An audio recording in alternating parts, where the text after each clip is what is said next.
How's it going, guys? Trader Neil here, back at you with another crypto video. So today we're going to be having an overview over the crypto markets. I'm going to be pretty much talking to you guys about what's happened over the last 24 hours. You know, there has been an insane amount of volatility in the market, and so I'm going to be going over my thoughts about it. And we're going to be talking liquidations today because we just had the biggest 24-hour liquidation event in crypto history. But before we get started, guys, I just wanted to let you guys know, if you want access to all of my personal trades and my analysis, check out Champs Only. Champs Only is one of the best Discord groups out there that I am an analyst in. I post all of my personal trades in Champs Only with TPs, entries, stop losses, and you guys will find me there every day in chats. You'll find me talking crypto, you'll find me talking meme coins, and you're going to find me live streaming there every single week on Thursdays. So if you guys want to get in touch with me, ask me personal questions, and print on all of your gains, including meme coins, sign up to Champs Only in the description below. All right, guys, back to the video. So yeah, this was the biggest liquidation event in crypto history, even bigger from a dollar notion point of view than the COVID crash. One of the biggest reasons of that is because prices are higher now than they were during the COVID crash. So yeah, as you guys can see, looking at CoinGlass here, over the last 24-hour period, you can see the different coins people were liquidated on, whether that be BTC, ETH, alts, you name it.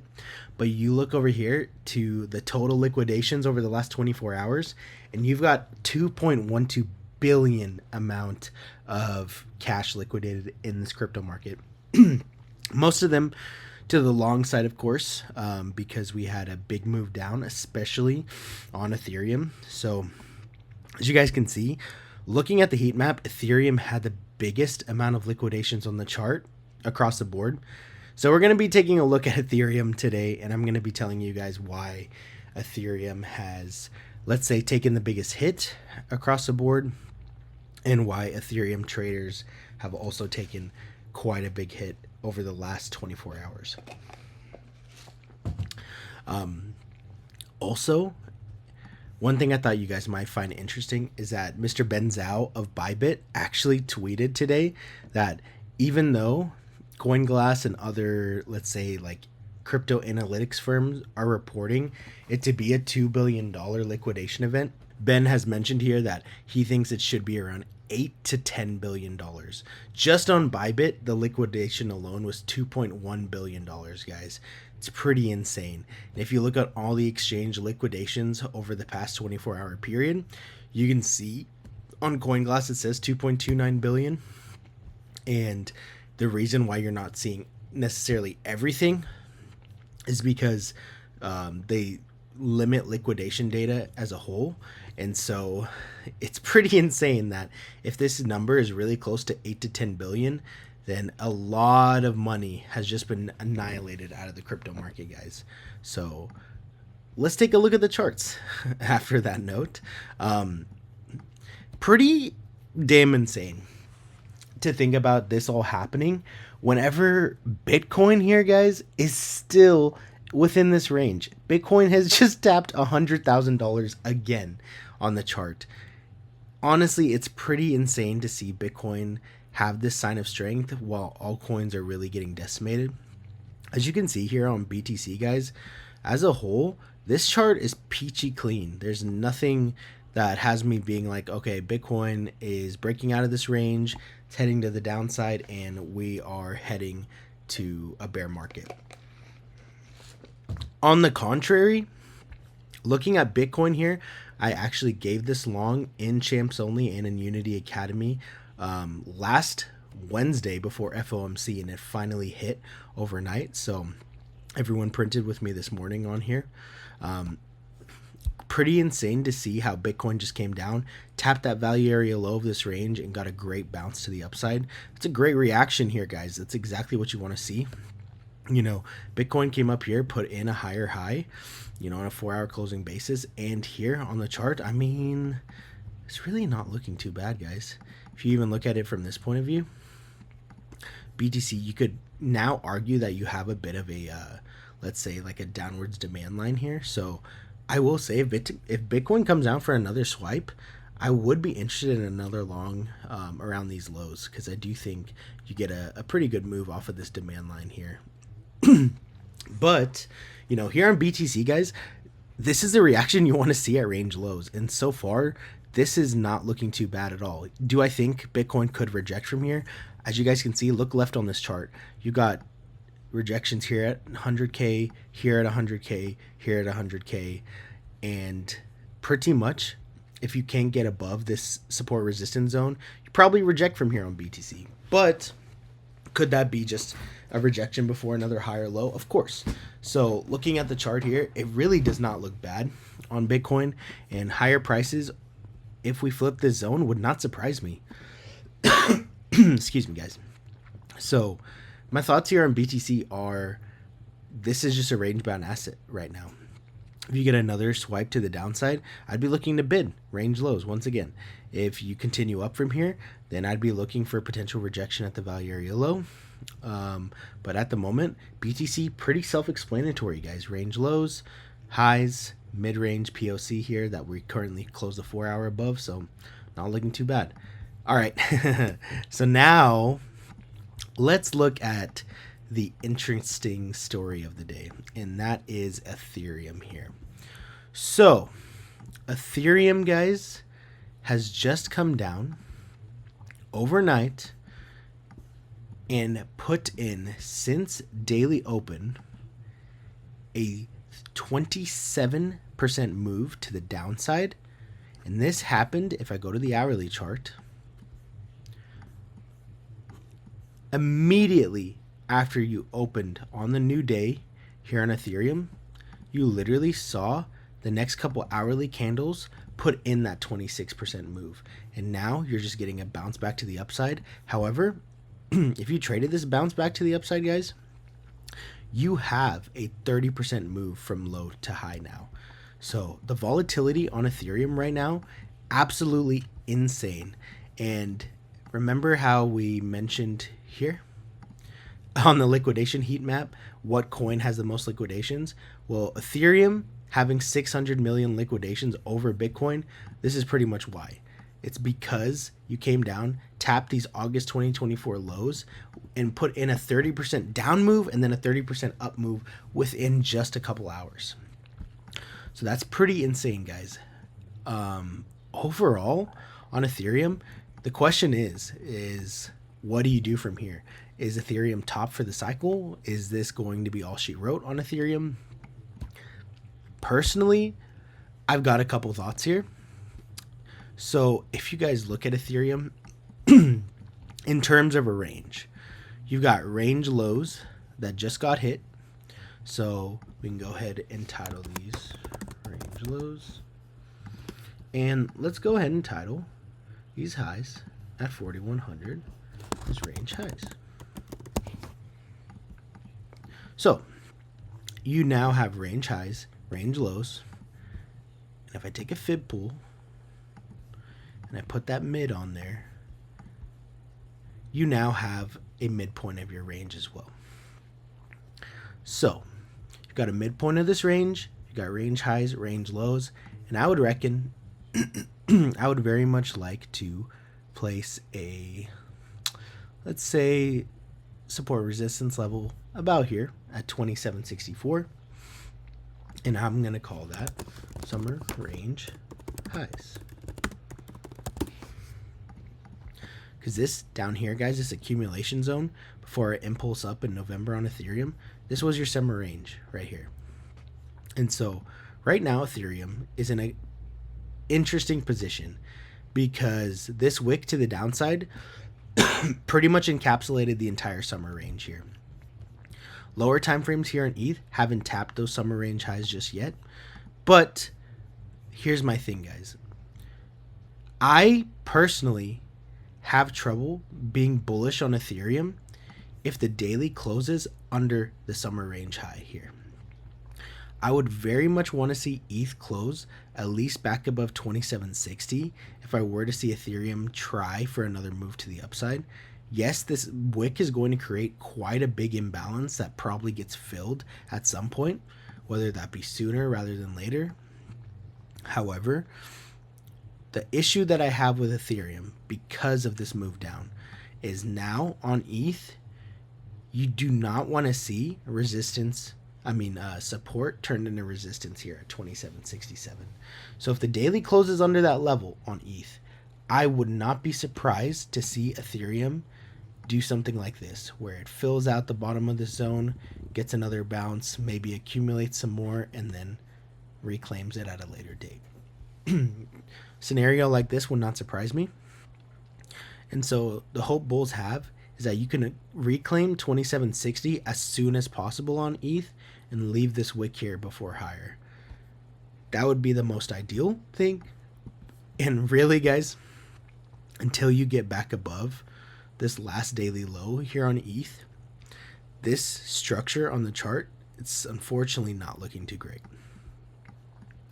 So ETH, comparatively to Bitcoin, not looking too hot, guys. Not looking too hot. You want to see Ethereum get back above these summer range highs. I can even take a fib pull, volume pull here. As you can see, you've got your value area high coming in around range highs, your point of control, and your value area low here. And so ideally you see a close at least above the value area low here on the chart, guys. And overall, if you can close back above summer range highs, then maybe I could see an argument for ETH coming up and trying to reclaim mid-range here. But let's just say ETH has a lot of work to do after putting in a move like that. It's not something that I think gets resolved just immediately. All right, so that's ETH. Let's take a look at Solana here. So Solana, unlike Ethereum, reminds me a lot more of BTC in terms of its strength. So Solana here, unlike Ethereum, is holding its 200 exponential and 200 moving average here on the daily. And this cluster of lows here, honestly, not looking too bad. Why do I say that? Because you're putting in higher lows after putting in higher highs. And so on Solana here, this is the low you'd want to see on this chart for Solana to continue higher in this bull run. So if Sol continues to close above this last daily low here at $182, which is in fact coincidentally at the same level of the 200 moving average here on the daily, then I think Solana continues up in this bull run, and I think it does go along with BTC and potentially makes a new high. My issue with Sol comes around if this last daily low gets closed under and you make a fresh lower low on the daily and you lose these moving averages.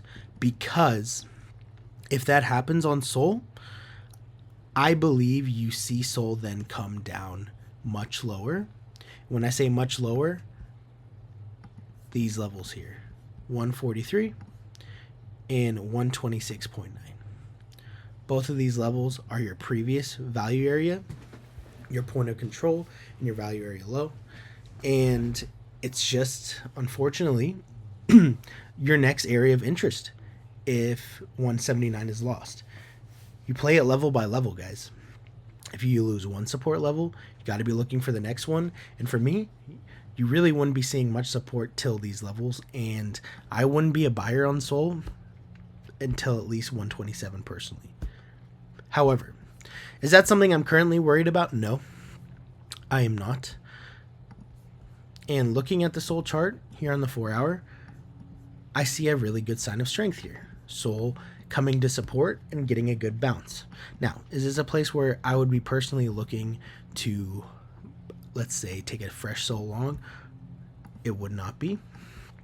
However, if you can get above this bearish order block and you see something like this, and this OB can be turned into support, then I think the argument for Sol going higher short term is a pretty good one.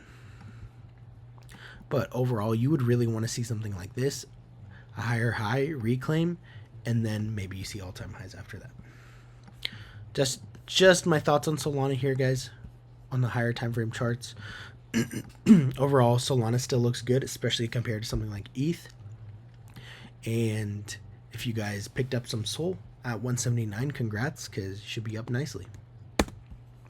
All right. Sorry for all the coughs, by the way, today, guys. I am still trying to get over the flu, and you probably hear that in my voice a little bit still, but definitely feeling much better, so I appreciate you guys bearing with me.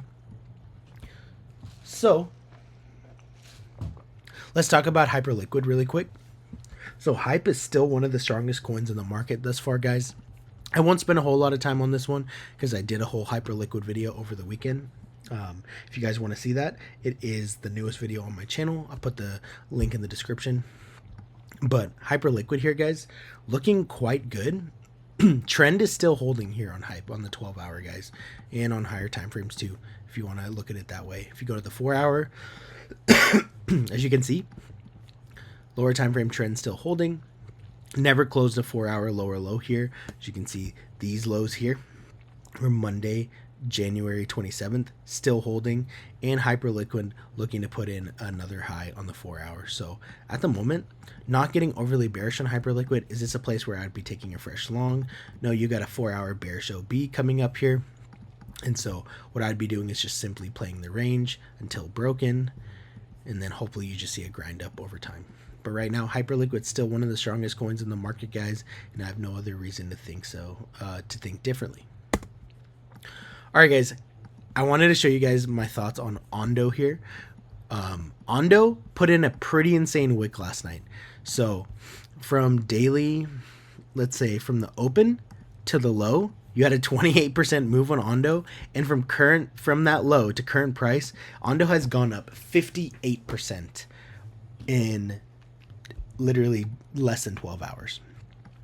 So Ando came down, hit the daily 200 moving averages here, got a nice bounce, and honestly, guys, looking pretty dang strong here.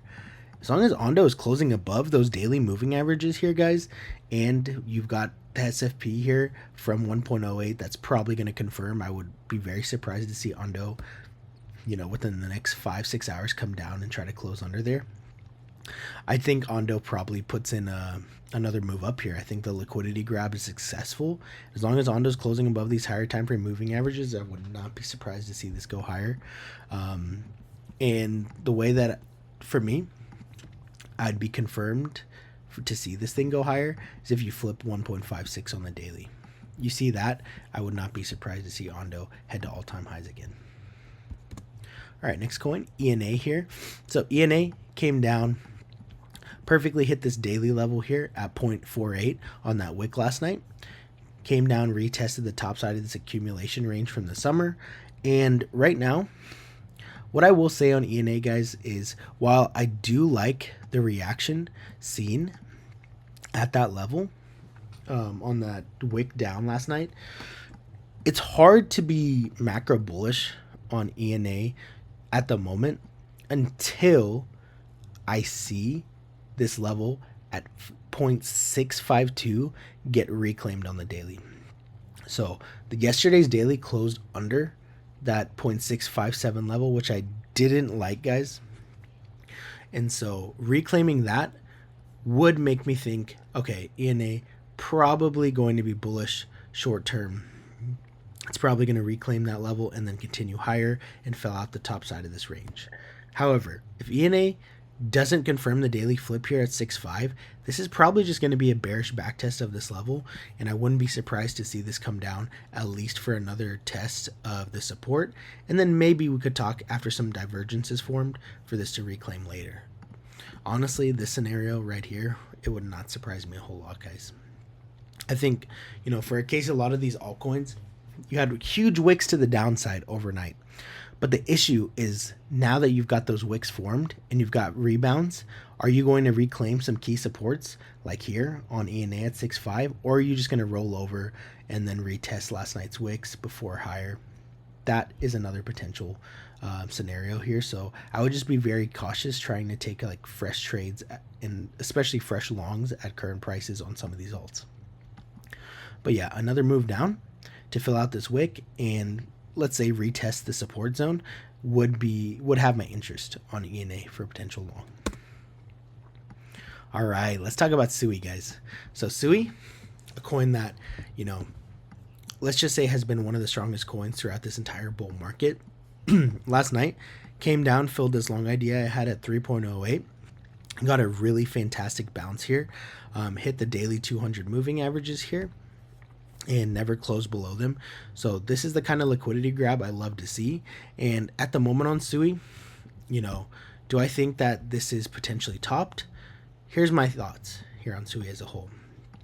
I think overall, this run to the upside was huge on Sui. It was amazing. But at the same time, I do think this one is rolling over. And I would not be surprised to see this put in a macro top pretty soon. In terms of taking a short, what I will tell you guys is if you close back below this level here at 3.53 on the 4 hour, then that would be a good opportunity to potentially grab a retest short, at least in my opinion. I do think as a whole on Sui that it is wise to be more defensive on this coin here. It's a coin that I do think would be a nice accumulation coin over the next, let's say, like bear market. But at current price, guys, is this a place where I'd be looking to buy spot Sui? Probably not. I think this is still at quite the premium. If I were to be looking to take, let's say, for example, like where would I be wanting like a spot bag on Sui? Something like this, where you at least come down to the 886, retest this liquidity here that's of this zone that's never been retapped ever since it was broken out of. I think this coming down to this level at the D point would be a nice area to get a good bounce. But until then, I am looking to be shorting Sui bounces. You've got 4 hour trend here that is clearly now to the downside, guys. And right now you have nothing but 4 hour lower highs and lower lows. So I think the trend is your friend at the moment. All right. So I know I've got some FARTCOIN enjoyers out there. FARTCOIN has, let's say, put in a nice SFP of these lows back here in the 23rd of December. And at the moment, I do think structure here on FARTCOIN is unfortunately broken. And at the moment, guys, do I expect this to be immediately reclaimed and for this to run up, you know, back to highs? Probably not. If I were to look for FARTCOIN longs, though, I would be wanting to see the kind of reaction I get at this 4 hour order block here.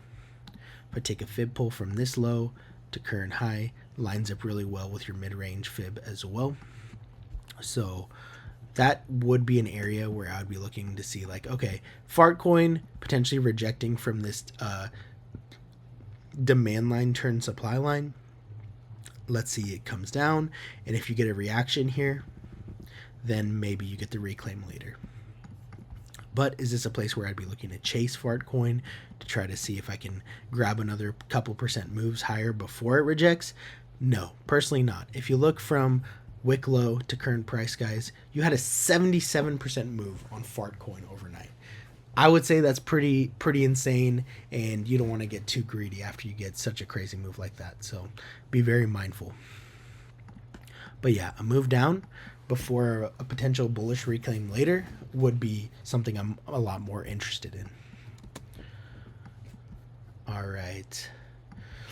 So I think another coin that I think a lot of you guys actually requested for me to look at is something called Toshi here. So Toshi is a coin that I actually haven't really traded a whole lot in the past personally. It's interesting because this one got listed on Coinbase back here at I think it was like the middle of January, and it put in an insane move to the upside. This went up 442% in just a span of like a week. And so at the moment on Toshi, what I will say is that a couple areas of interest that I have, if you're looking to take longs or if you got in longs already from this low. You've got a couple of areas that I would want to see hold on Toshi. Either you get a bounce at this SR level here at 934, or personally, it would be really nice for me to see a move down to this hourly OB. I would be very interested in taking along at that level, especially if you get a rejection around current price. This would be a nice area to be looking to take a trade. Something like that would be of my interest. Is this a coin that I'd be looking to chase at the moment? Personally not, but at the same time, is this a coin that I think does well if the market rebounds? Yeah, I do think so, because this has put in a crazy move to the upside, and with Bitcoin rebounding from low to high, a tale as old as time at this point in the video, guys, is put in 100% move from low to high. Pretty insane on Toshi, so this is one I would definitely keep on your radar. And then one more coin that I want to look at with you guys today is AAVE, so Lendcoin here. So AAVE, another coin that Trump's World Liberty Finance Group is accumulating. This one came down after making this a, let's say, distribution phase on AAVE, came down and retested the 200 moving average perfectly here, and you got a nice bounce. So this is what I'll tell you on AAVE. This is my make or break area. You close above the daily 200 here, and you continue to do so, I do think AAVE continues to the upside. Retesting the daily 200 and the daily SMA here, not a bad thing, especially when you get a nice reaction like this. However, if you start to get closures under that level, I will be a lot more weary of this rally continuing to the upside, guys. And even locally, you know, I don't like how AAVE did put in this daily lower low here. And so personally, I would very much like to see AAVE come up and reclaim this last low. And if you see something like that, then I do think this rally continues. If not, then maybe AAVE comes down, chops around a bit in this zone, and then continues up later. But at the moment, as long as you're above the daily 200, trend is intact for me, and I do think AAVE probably continues up. All right, guys. That is the video today. I hope you guys really enjoyed. I wanted to go over a pretty good amount of coins with you guys because I know you all, you know, have been probably hit at least in some way by the crash last night. And I wanted to do my best to give you guys a good overview of the market, especially where I see strength. And so I hope you guys enjoyed the video. If you stayed till the end, I want you to put in the comment section below crash. I think that'll be a good one to use today. And especially, you know, I want to see how you guys are doing. Put in the comment section how you're feeling about this market or what coins you want me to see chart for the next video. But yeah, guys, thanks for bearing with me again for my voice. Starting to feel better, so I appreciate the kind wishes. This is Trader Neil signing out. Have a fantastic rest of your guys' day, guys. And I will catch you guys for another video very soon. Peace.